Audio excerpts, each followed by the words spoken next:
Okay. So now we're going to go on to what the future could look like. These are just some of mine and Craig's views. So from a PMO perspective, I really think two different types of PMO will emerge. Those that are really empowered by PDA and those that aren't. Those that aren't will seem more like admin functions. Those with PDA will get more and more influence over the C-suite. It will allow people to be far more strategic and add even more value to businesses. Those PMOs that support, so take meeting minutes, that kind of thing, those will be highly automated. And also, I think our interactions as PMOs or Centre of Excellence will also change with our industry bodies. So you can already see PMI has a large language model called PMI Infinity. So if you're a PMI member, you can go on that. Yeah, so I was looking at our people capability. So I think we'll fundamentally change the project management organizational design. There's been some discussion today. I missed the session, unfortunately, between project controls and PMO. I think there's still an integration there, and I think there'll be some more of that mixed skilling that happens. I'm PM focused, but I work controls, but I'm also doing the digital work. The PM knowledge helps a great deal with what I'm doing. Training capability development will be enabled by AI. So if you don't need to be an expert in something before you can do it, because AI can support that knowledge gap, you can actually learn whilst you do, rather than having to go and study everything up front. Yeah, one quick example on that. So I did my Scrum Master training last year. And I used ChatGPT to say, test my knowledge, create 10 questions to critique all my answers. You can do that now.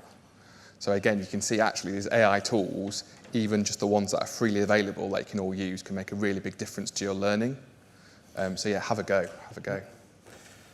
And there'll still be a role for SMEs. I'm our business's SME for unveil management, but a lot of the queries I answer, somebody could look up and get quite easy, but I'm visual, I'm easy to ask a question of.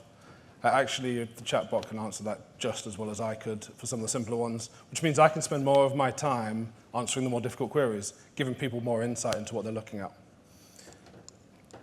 So we talked a lot about workflows. We can take those further using natural language processing and AI, but it'll give us a better understanding of those processes and how they interact.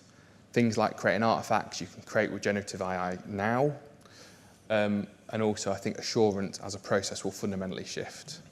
Take doing a gate review, a one-off activity that's only valid on the day you do it. We actually have a lot of data on the status of our projects that we could use to actually give us a live gated status on any kind of project process. And finally, our tools and systems. So a number of our tools will be replaced by community development apps or software. It's sort of our vision. So if we can replace some of the schedule health tools with something that's free to use that we can run all the time and everybody can run it, all the better. These tools will allow us to allow the exact functionality to be created. So if we wanted to do something very particular, that will be within our gift to do. We'll not be picking a tool that best fits. We'll be building the tool that we need.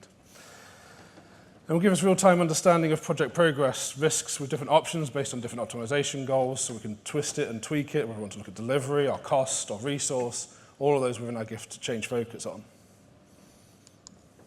So just some ideas there. So again, I'm going to talk about Martin again. So Martin's created a different vision. So this is risk management. So you can see there are 3 areas on the chart. I'm not going to go through every bubble on this, but the left-hand side is those things that are going to enhance. So things like better visuals. It's not going to change the game. It will make a difference. And if we stop there, we will have failed as a profession. Next, we go into the lighter blue. That's where we start to enhance. That's where we can start to look at things like risk impact simulations on our projects. As we go into the right-hand side, reimagine, we can start doing things like dynamic risk scoring in real time based on context. So take the example if you're driving down a road. If you drive down that road in summer, it's got a very different risk profile to if you drive down that road in winter. And again, on our projects, we have a lot of this data. We just need to really use it. So we've not got a lot of time left, so I'm not going to go through each of these in detail, but there's some really cool tools out there. Microsoft are here today. Please check out their stuff, get infused. You can trial quite a lot of them already. Nplan have got their AI day, I think, in just over a week's time. You can join that and that stream.